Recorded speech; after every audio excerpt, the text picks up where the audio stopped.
Hey everybody, Mark Heaps again. I am back with yet another interview for the Click conference here at Creative Pro Week, and I am super stoked to have this next guest sharing all of her brilliance, all of her talent, all of her creativity. I've known her for a few years now, actually met through a completely different arena, but we found that we had a shared pathway in the world of presentation. So I would like to introduce to everybody Miss Shannon Hollingsworth. Say hi. Hi, I'm so glad to be here. Thank you so much, Mark, for having me. Absolutely. So first, I think we should introduce you to everyone at the conference. As you've probably seen in a few of our back and forth emails, this conference is really, it started in an effort to find our people. You know, there's a few events out there around presentation design and people that work in presentations, but I always found that a lot of those were geared towards either speaker coaching, visual storytelling, which is obviously super important, but then there's, all that stuff that sort of lives in between. And I know you are deep in that world. So why don't you introduce yourself, give your title, and tell them a little bit about what you do. Yes, so my name is Shannon Hollingsworth. I'm a senior creative lead. I work for Oracle, and I've been there about 5 years. I got hired on as a presentation specialist. Lo and behold, I didn't even know there was such a thing. I had been doing it for so long, for Jack, my husband. And because of that, I just thought, I didn't know there were other people like me. So, just through a mutual friend, he said, I think there's somebody in Oracle that's looking for somebody like you. So that's how I started. And Wow. We started with a really small group. Yeah. And you before you were at Oracle to presentation design, I'm trying to remember a little bit of your history. Didn't you have like an agency or something in the past, or you worked as a creative in the past, right? Yes, I did. Long before computers, if you can believe that. I mean, I Wow. got out of school with a BFA in graphic design, and I remember we were cutting ruby lifts and amber lifts and doing lining up type, and I can remember my professor, like my junior year, maybe my senior year, bought one of those little tiny Macintoshes. And I remember thinking, what is that? And he said, this is going to change the way we do things. And I was like, I have got to be part of that. So that is very, very awesome. So you've always been trying to stay up to date with technology, excited about the gear and the equipment and just. Absolutely. Yeah, that's very, very cool. Yeah, I think it's an interesting transition. One of the other guests that we interviewed for this year's Click conference had said, I never planned on being a presentation designer. And it seems like all of these people that I know, and I'm very blessed to know so many of you that do this role, everyone says the same thing. This was never a plan, but once I found it, it's kind of become my whole thing, and they found like a real place for themselves in it. So true. I mean, to be honest, I started out, I wanted to be a potter. I wanted to live in Colorado, and I wanted to make pottery. And I went to school in the first 2 years of college. That's all I did was throw pots all day long.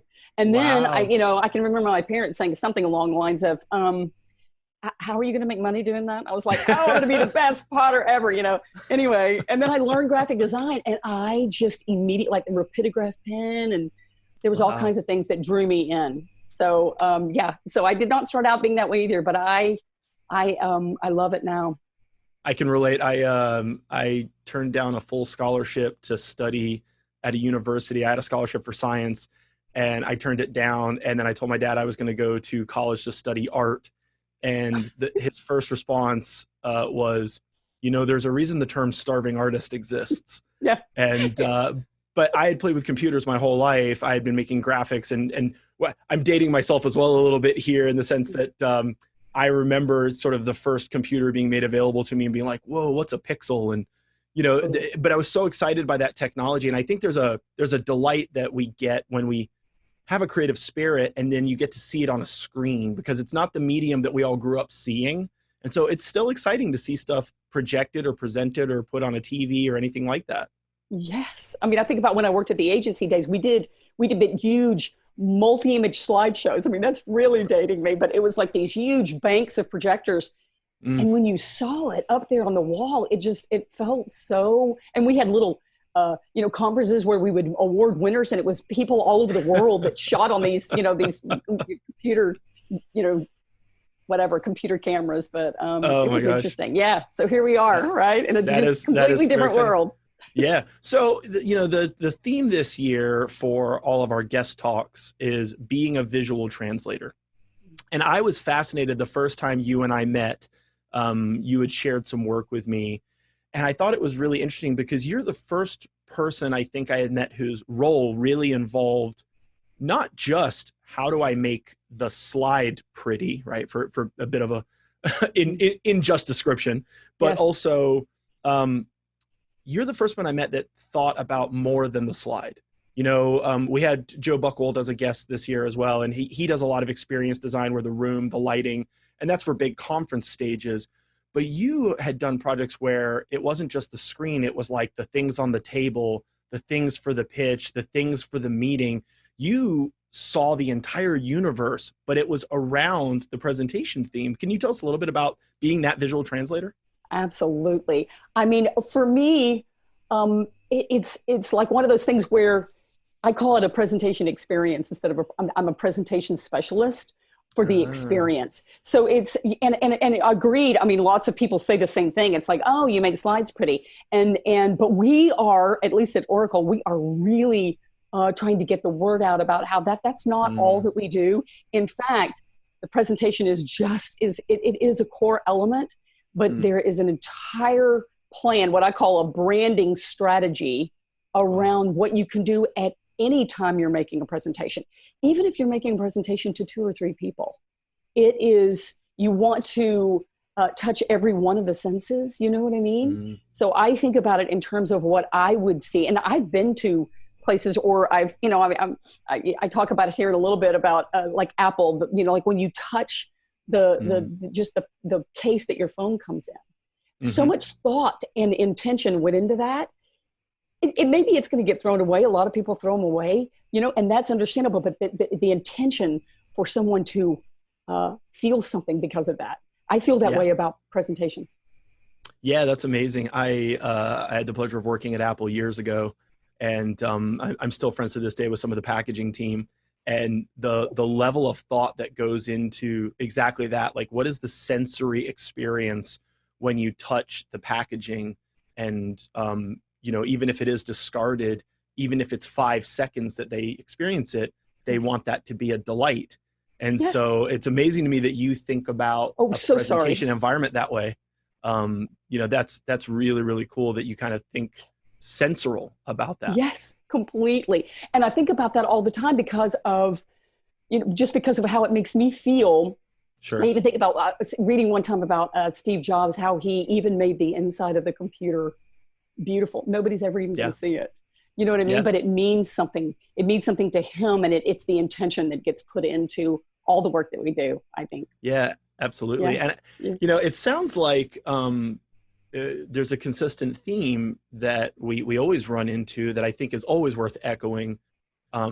You're thinking about the audience. And so often we get caught in the trap of like, well, this is my client, or this is my internal client, or my external client. But the people that I know that are great at this, and I definitely put you in that list, think about the audience almost more passionately, more romantically than they think about their point of contact. They're sort of translating for that group and saying, hey, I'm working with you, but I'm championing for them. What is that like for you? I think about this all the time. Because to me, I mean, one of my main tenets, and I'm going to share this in a minute, but one of my main tenets is that I consider presentation specialists to be at their best when they're invisible, because it's literally the person that is speaking is connected to the audience.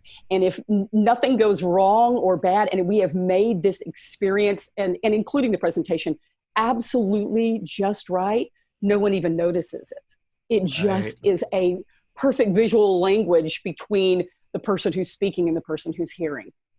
Yeah, that's such a great analogy. Tell us a little bit about, because a lot of people like myself, right? Like I have external clients in presentations and sort of agency life, but you're actually our only guest this year that has a true internal client base, and then your client has a client, from what I remember in the past. What's that like? How is that different in the way that the sort of relationships and credibility that you get to build? Tell us a little bit about that. Yeah, I absolutely love that part of it because, first of all, they're super open and willing and excited about having, because we consider ourselves a digital agency inside of Oracle. Got it. So because of that, they feel like that we are like this special place that's made only for them. You know what I mean? Oh, wow. So, and I love, most people are really excited about it, but it's the same thing. A lot of times I deal with, to me, my client is the internal sales team. So I've got to make them happy, because if they're happy, then they will be able to sell the product. So, but I always think about it from the audience's perspective, because I want the audience to realize that we are thinking about who they are. We're not just coming and, we're going to make a sales pitch to you and you should buy our stuff because we're so good. It's more about, okay, we are listening to who you are and we're paying attention. And that can be done in a million different ways, not just what the presentation says, but how the room looks and how something feels that's sitting there and what it says emotionally to people. So it's so good. And your passion clearly comes across. You can hear it in your voice. And I think it's, one of the things that I love about the nature of your role is when you hear treat the audience as king, respect the audience, think about the audience, this is just a theme that constantly comes up. But I think people can fall in the trap of thinking, well, that's not me. I work on presentations, and you're talking about audiences as if you've got a room of 100 to 1,000 people. But if I remember from what you had told me in the past, a lot of the decks that you're building for people might be 5 or 10 people in a room, right? And could even be a one-on-one meeting. Absolutely. And I treat them all the same, because what we want, you know what I mean? It doesn't matter if there's 100 people or 1,000 people. The way that we approach it is the same, because we want to share the whole experience, and we want to make even that one person, not just, the audience is king, but it's more connection than it is like we're going to, we connect. I want the person who's presenting to connect with the person who's hearing it. And there's so many ways to do that. I think seeing as we're both in Austin, and it was such a bummer we didn't get to do this event in Austin this year. We had to go virtual. But it reminds me of our classic icon hero in Austin, which is Stevie Ray Vaughan. Yes. He had a quote in an interview that said, "If I'm playing for one person or I'm playing for 1,000 people, they gave me their time." And that was why he wanted to make it matter. And I can hear that in your voice. I can hear you've got that same sort of spirit for it. Yeah. Well, I'm gonna switch gears to the tactical side of things a little bit. I know we asked you to bring some things to share and maybe walk us through a little bit of your guidance of what it means to be a visual translator. And our Click audience is so hungry for tips and tricks and guidance and workflow and how we collaborate. So I'm gonna let you share your screen. Let's see if this works. Let's go ahead and click it over. I see your screen beautifully. It already looks amazing. And so, so why don't, and I'll probably jump in a couple times here, but why don't you go ahead and walk us through and let us know. You bet. Feel free. It's conversation. So like I said, presentation experience is what I think of myself. I'm a senior creative lead. I've already said all this, but I'll just step through it. My background, I've been a presentation designer for 30 years. I'm a graphic designer by education and by passion. And I actually have 2 grown daughters. One's in college and one's about to go into college. And they're both pursuing art. One actually is going to be a graphic designer. And she just did some work for me. Oh, which wow. was some illustrations. So super proud about that. My style, I would call probably naturally modern. I love the contemporary feel of things, but I love the natural quality of certain things too. So I'm a mixture, contemporary, organic, simple, warm, colorful, clean. I am a people pleaser. I like it when everyone's happy. In this work, I not only get to make the presenter, like I'm coaching really happy, but I also get to, we talked about making the audience happy. I am a bit of a perfectionist, probably a bit more than I should be sometimes. But I think this business is so much about getting the details right. And I think that matters. My work ethic, I always say I'm old school. I like to get the job done. So I did want to just go through a couple of what I call the main tenets. So I'll just start. And number one, I mentioned it earlier, being invisible. You've got to know your presenter and you have to know your audience. And to me, those are both of my clients. Before saying a single word, a presenter, the audience should really feel that the presenter knows who they are as an audience. They should feel that, but when they walk into the room, in my opinion, and they feel like the research has been done And the audience really is an important part of this moment. So that's number one. Number two, you've got to be precise. You got to be empathetic toward all the listeners. You got to take into account all the learning styles, right? There's visual, auditory, read and write, kinesthetic. If something doesn't line up, or if there's a misspelling, or if the audio doesn't play well, it is going to take some viewers, some members of the audience right out of that message moment that is really key when you're presenting. Number three, I call multiple touch points. Excuse me. You got to approach it like it's a brand campaign. We talked about that. No matter if it's a huge audience or just one, even if it is, actual branding or virtual, you know what I mean? Actual physical branding or virtual. To me, I always like to think there's something you want to send ahead, something to get your audience excited, draw them in, make them wonder, so that they're going, what is that going to be about? So it's, a little bit of intrigue. You always got to have live interaction during the time of the presentation, whether you're on site in the room with them or whether you're doing remotely like we do now all the time because of, COVID. And then for me, one of my favorite parts is really the leave behind printed pieces. And then, like I mentioned about Apple, that feeling, that emotional, powerful feeling you get from touching something, because really, if you think about it nowadays in this digital age, newspapers aren't printed. Most people do Audible, or they read their Kindle. There's not, there's still bookstores, but it's getting smaller and smaller.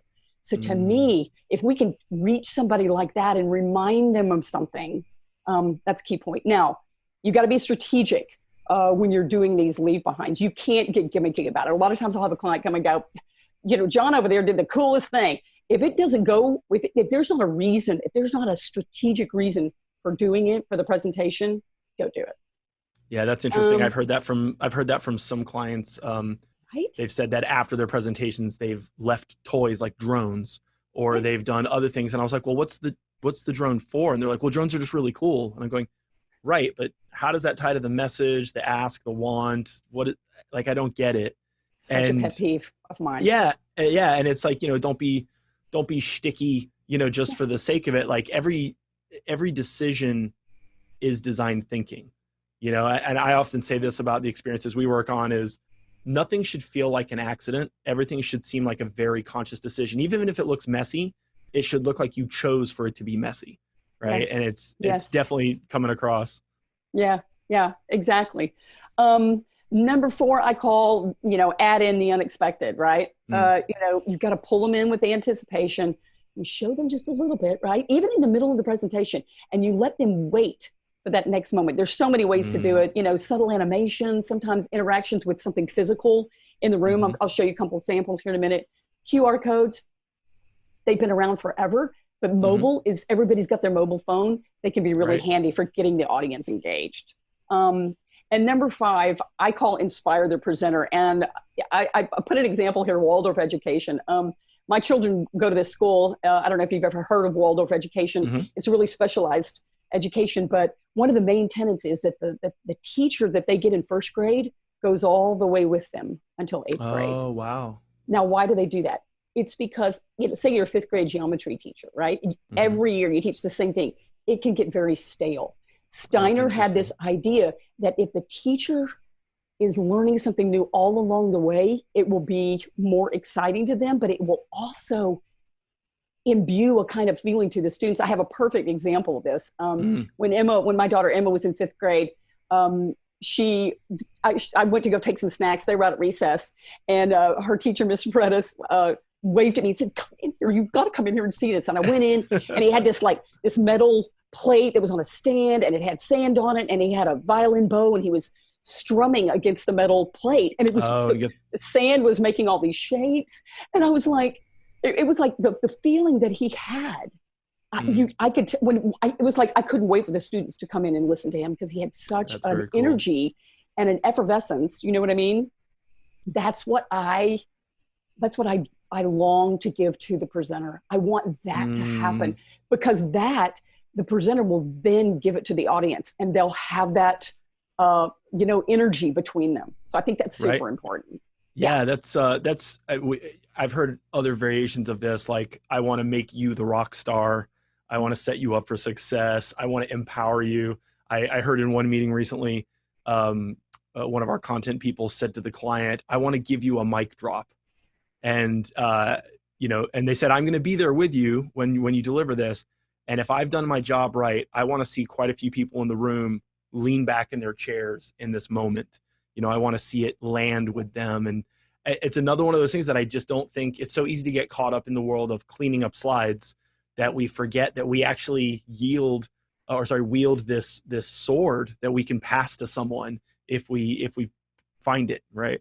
Yes, and we can give them an energy that they can't get anywhere else, and then it'll just flow through to their audience. I mean, it's a powerful thing. I've seen it happen, and I love it when it happens. It's one of my driving forces. So, I'm sure. It's one of those things too that I think this is why someone in your role is so important, because a lot of other corporations let their presenters build their own decks and they build them from scratch. And I think when you're in the weeds so long, you lose that energy for your content. You can lose that passion for it because you're grinding away, building out your designs, and probably aren't a designer. So when someone can come to a person like you, who's a very high level creative, and hand you this thing and say, come back and I'm excited to see what you have, you really get to pass that inspiration, and then they can be excited about their own content again. And that's powerful when they walk on stage. It is. It is. I mean, one of my favorite things to do is when we give proposal calls, like everybody's on the call, and I do it like I'm, of course I'm presenting, but it's like I take all these into consideration just when I'm making the proposal for the person who's going to be, using the deck, because it's like, I want them to feel that, and I pull them along and I give them just a little bit, but I mean, there have been so many times where they break into applause or they go, oh my God, it's true. Because it's a great moment. It's a powerful thing that people don't realize. And if we show it to them, don't just tell them about it, right? If we show it to them, then they understand it even more. I was just going to say too, and I don't think we covered this earlier, but there are, in my opinion, there are genres of what we do. And I've covered these in some of my classes where I've talked about, there's your event presentation, your thought leader presentation, your keynote presentation, there is your executive summary, there's your sales director report. But if I remember the last time that we spoke, you did a lot of pitch decks. You do a lot of proposal decks. It's a lot of service messaging. Is that still accurate? Like that's kind of what you have? What I'm doing is I am pitching to to my client. So what's happening is the sales team, they come and they say, okay, we've got a hot deal and we want, the strategic messaging services team to help us with it. So then they give us all of their discovery that they've had, and they're looking at it from one angle and we're looking at it from an angle. So I come in and I think about, okay, what is the audience going to know? I, do research on their brand. I think about all the words, all the discovery from the words that have been written. And then we come up with a theme. We ideate, we come up with a theme. And then most of the time we come up with like one or two. If there's one that's just right, we just give them one. But if there's two, one leads maybe more towards, the human side, one leads more toward the techie side, and we let them choose. But so when I say pitch deck, it's like I'm pitching to my internal client. Oh, it's brilliant. That's brilliant. Yeah. I love it. Yeah. So that is it for my 5 tenants. Okay. I can run ahead now and kind of start showing you some examples. I've got several examples, and I'll just, I didn't give names, because some of it's a little bit proprietary or whatever. Sure. For Oracle. So we did one. We had a client who was and I say client, my internal client was the sales team, but they were pitching to a farming machinery place, right? So of course, one of the first things we do, we come up with a theme, gearing up for success, and we make a beautiful presentation. Of course, machinery, you're going to think about metal, you're going to think about, they're going to kind of relate to this. But in my mind, I just went a little step further. You think about farming equipment. Most of the time it gets all gunky, right? It's out in the field, it's getting, but think about how these people who are passionate about machinery feel when one of their machines comes right off of the assembly line. It's all brand spanking new. These are nice, shiny, new, fresh. It's going to evoke that feeling of how it feels when it comes off the assembly line. That was my thought, even though it's tiny and nobody probably even notices. But it's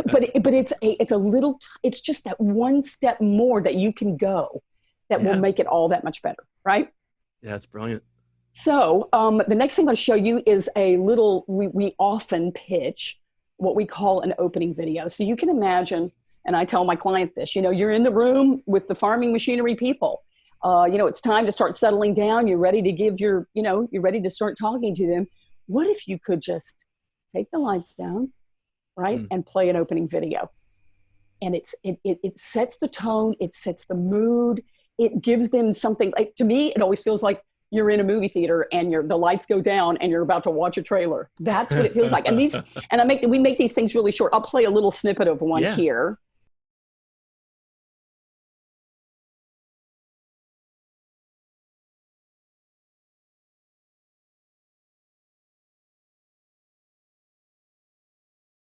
Another thing that we did for this particular client was he had a big poster in the room. Of course, it's the same branding. It had, gearing up for success. It had certain points, right? So during the meeting, they were going over the points. And of course, as meetings often do, they were getting input from the audience. And the audience was going, that's not quite right anymore. We need to do this now. So often what we do is we tell the presenter to have a facilitator that's there, right? So he's presenting, but he's talking.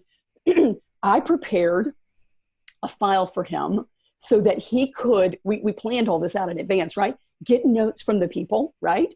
And get the notes from the audience and listen to what they're saying.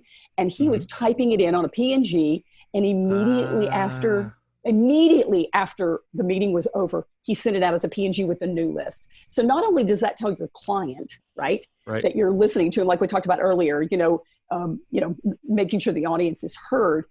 It also, you do it right away. So they know that you're on top of things. They know you're paying attention, and it's not like you're going to, a couple of days from now, share something, right? Right. It demonstrates that active listening trait, which is and that's the side of presentations where you hear a lot in speaker coaching and facilitation guidance, right? How to be an active listener, how to be a driver that doesn't have passive audiences, but has engaged audiences. And so this is similar to what you would see Ogilvy doing years ago, where they were doing live recording during a presentation and people are sketching murals and doing things and saying, hey, when you're done, we're going to leave this as artwork that you can hang up. And people can see it and go, what was that? And you go, well, this was this amazing workshop that we had, or this pitch session that we had. So that's amazing. True. Absolutely true. And there's just one last little thing that we did here, which was amazing. This was an actual gear. I found a guy in California that etched on real gears. There were 30 people in the audience. They called back and they wanted 60 more of these. I mean, you've got to remember, I try to tell, everybody this, the importance of the tactile, because you can literally almost print on everything. And I have, because you can find somebody that will do it, and it makes a difference. They love this. And every time it sits there, first of all, it's really heavy. So it's like, it's a real piece of machinery, right? It's not just like a fake plastic gear with a little sticker on it. This is like, and they keep it, and it sits there on their desk, and you're top of mind for them whenever they look at it. Brilliant. I feel like that's a core element of how you look at all of your work. You absolutely, and I mean this qualitatively, not from a budget standpoint, but you won't accept cheap, right? So even that description of like, it can't be some plastic cog with a little sticker on it. It's like, it's not even a matter of like, oh, this will cost more than this one. It's like, guys, if it's going to have an impact on your audience, if you want them to want this thing you've given them, not something they're just going to throw away like tchotchkes in a conference bag. It's got to be quality, So even here, and then you see the results, right? They came back and said, can we get a bunch more of these? Like that's very powerful. Very, very powerful. Yeah. So we'll move on to example number 2, which was a cabinet maker. So, I know, such a cool thing to work on. And I mean, of course we did wooden backgrounds, but this is also, we did some really cool Photoshop work. A lot of times I think when I think about presentations, don't just let it be a PowerPoint slide. You know what I mean? Right. Like utilize it for, push it as far as you can, make sure that it grabs them attention wise, and it doesn't look like a PowerPoint. So you can see, we did some specialty Photoshop stuff. Of course, we had all the usual stuff, but it captured them at the moment. They knew by the way that it looked. We did really unusual backgrounds. But my favorite part, once again, was the leave behind, because I printed on wood veneer. Wow. And it's like, I think about, I mean, like, I still have this piece, of course I do, but and I keep waiting for another client that needs to print on wood, because it was the texture was so yummy. And there's so many qualities like that. I've printed on metal, I've printed on cloth before, you know, to make a little booklet. I mean, those kind of things, they intrigue people, because it's not the normal things. A lot of people will go print something at FedEx, and maybe it's a little brochure, but and also different shapes. Like, this is a long, thin thing. That's another big thing of mine, where I don't just print it any normal size. It costs a little bit extra, but it does make a difference. It makes it unique and individualized, right? And I at some point, I'll have to show you a picture. We had an event we worked at, and we had 7 speakers that were doing breakout sessions for global partners at this org. And I went ahead and asked all of their executive assistants to find out their shoe size. And when we found out their shoe size, I found out that the Vans skateboard shoe company in California, you could order custom prints on shoes from Vans. So we ordered shoes for each of the speakers. And we thought, you know, it's just a fun thing to do, and it shows them we care, and we're putting the branding from the event, which their internal studio came up with the look and feel for the event. But we took the graphics from that, and we had it printed all the way around these skate shoes. And so here's these executives that are responsible for tens of millions of dollars a year. And of the 7 of them, 5 of them wore those shoes on stage, and they talked about it, and they said, "Isn't it cool? Look at my shoes. When you guys find me, come look at my shoes." And they mentioned it on the stage. And I said, that was the moment when I knew they felt like they were allowed to have fun, even though it was a very serious event. And that, you know, I love things like this when you're talking about it being yummy and being playful. It's so good. Yeah. Yeah. I mean, it's one of my favorite parts, because the truth is, you know, because of this digital age, it almost makes the wonder, right, of this material, or these unusual, you know what I mean? They're not unusual, but it's materials that you print on. It makes them even sort of more precious or more impactful in my mind, you know? I love it. Yeah. So we also did another one for a company that was really growing, but they had a really strong heritage. So the thing that we went with was leading with innovation. And we printed this beautiful, beautiful hardbound booklet. It was small. It was like 5 inches by 5 inches, because this was only a one-day meeting, and we really wanted to make it very, very impactful. So we made it was hardback, right? And it had all of the information that we knew we weren't going to be able to get to, or if we did, we were going to have to go through it really fast. So it's this beautiful little book that you would see probably on a shelf in a beautiful bookstore. So it's not just, we had to take the time to do it, and we had to take the time to write it. It couldn't happen overnight. So their thought has to go into it, and has to be prepared for. But if you prepare the team, you know, your presenters, right, with something like this, and you explain, or even better, you show them. Half the time I show them what it's going to look like, and they just touch it and they go, "Oh yeah, we're doing it," you know, which is lovely. That's great. Which is lovely. But the other part of this particular meeting, which was talking about their history from way back, they wanted to show a timeline. So we did this amazing thing where we got a viewfinder, and we did their timeline, and they each one that was sitting at the desk got it. The great part about it was I mimicked it inside of PowerPoint. So, you know, a lot of times people think, you know, that PowerPoint is not exactly the best tool. And with all these, you know, like there's a constant flow of new platforms. Sure. And a lot of people talk about death by PowerPoint. To me, it's life by PowerPoint, because it is a wonderful tool if you take advantage of everything that you can do with it. So I literally put a little sound in there, made it sound exactly, I made an animation that made it sound exactly like the viewfinder. So they knew what was coming. And then we set them out, and they got to look through it, and they took them home. I mean, it was another one of those things where they called back and ordered more.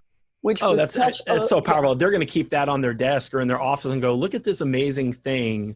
And it shows that you're a company, of creativity. And it was our history. This is what happened way back when. And then this was, you know, in the year 1920. Wow. I mean, it was awesome. It was an awesome, like, way to visualize it for them, you know, because a lot of the people in the audience were older, and I don't know, it was just a lovely moment. So, but if you strategically think about these things, you can get down to this. It takes time. You have to think through, and you have to explore, and you have to do a lot of research and wondering. But if you can get down to it, it can be really, really impactful. I think that's a challenge a lot of people in this role have, is you're given things, you know, 24 or 48 hours before the presentation they have to give. And so have you found, obviously you're fighting a real fight to be able to get to this place that you're at. And obviously now you have the credibility and the clout to be trusted at this level. But when you started working, especially in the tech field, did you find it was like, hey, I've got to get small wins to build the credibility so that they can see I have visions of quality that they're not even considering? Like, what was that like? It was an uphill battle, but Sure. I was determined. I worked around the clock a lot of times. A lot of times I did it myself. There have been so many times when I've actually put together a brochure or something, or rounded the corners, or cut it out if it was a folded piece. I've done all the work myself. So Wow. that's how I because I'm so passionate about it, I wanted them to see what it was going to feel like.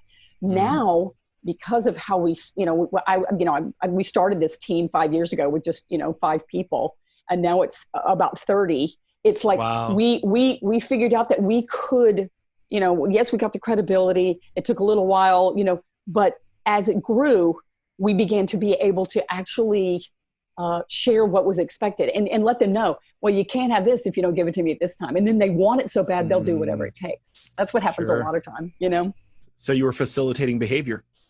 Yeah, facilitating. That's a good way to put it. Yeah, I love it. Yeah. So the next, this is my last one, and it was just one we did for a resort. This was a really, like, I think it was, I don't know if it was 3 or 4 days. It was a long, long days, and there were 3 of them. So we knew we had to come up with something pretty impactful. Of course, we came up with the deck, setting the stage, realizing your future. It was, these really rich textures. There's diamonds, there's gold, there's marble. They really, we really wanted to make it feel very luxurious. Right. Right.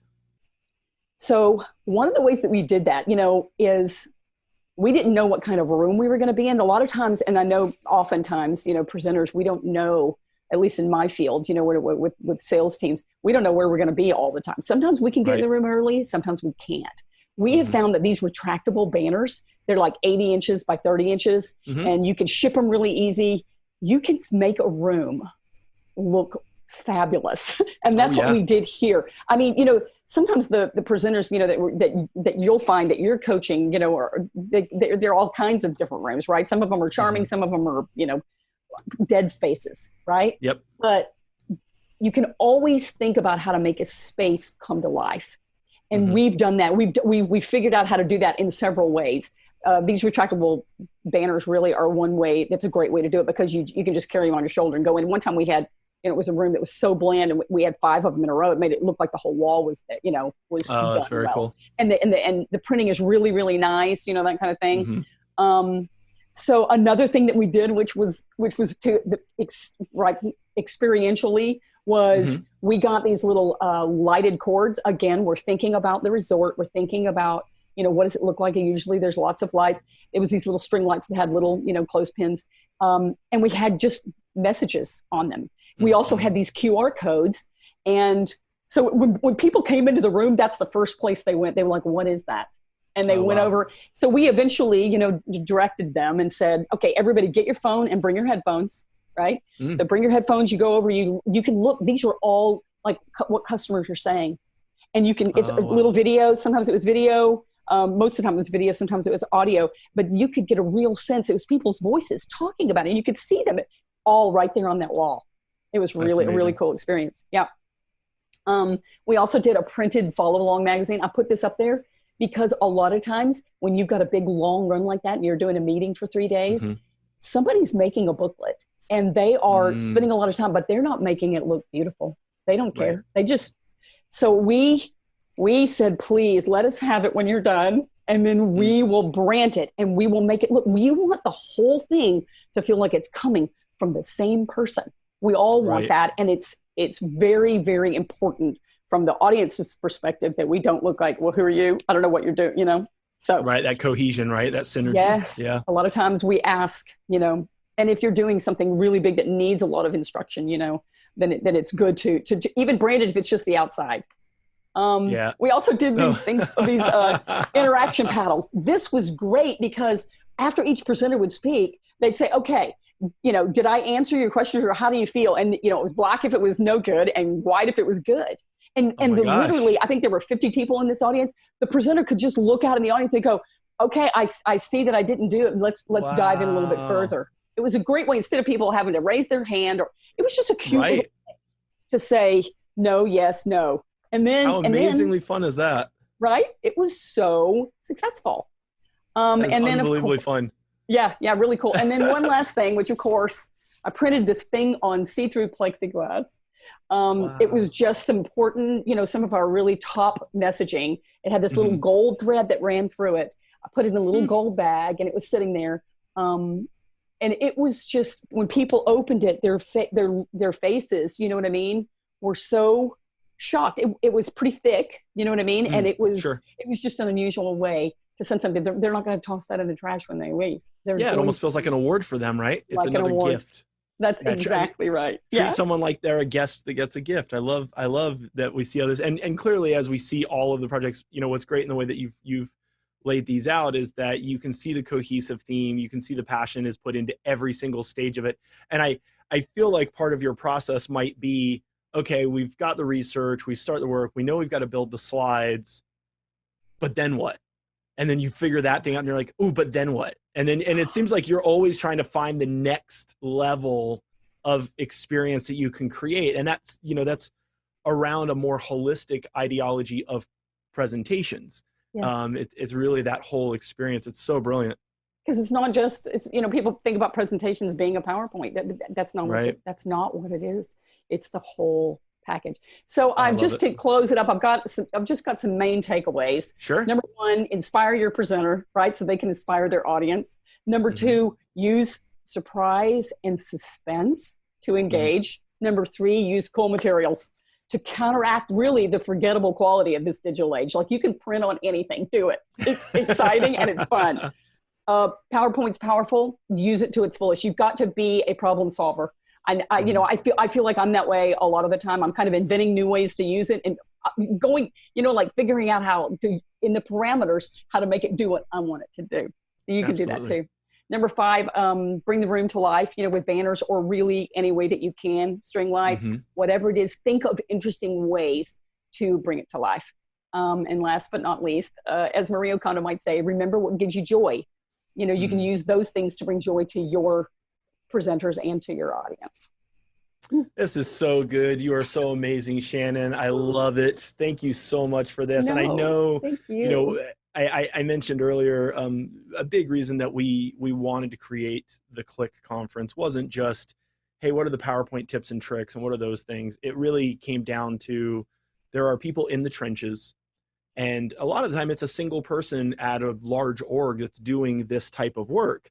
And I wanted to give everyone that sense of community that wasn't like the speaker community, it wasn't the presenter community, it was the people passionately crafting the projects, and knowing they have other people that care as much as you clearly do. So thank you so much for taking the time. Thank you for sharing all of this insight. Thank you for doing this during a crazy pandemic time and being virtual with me.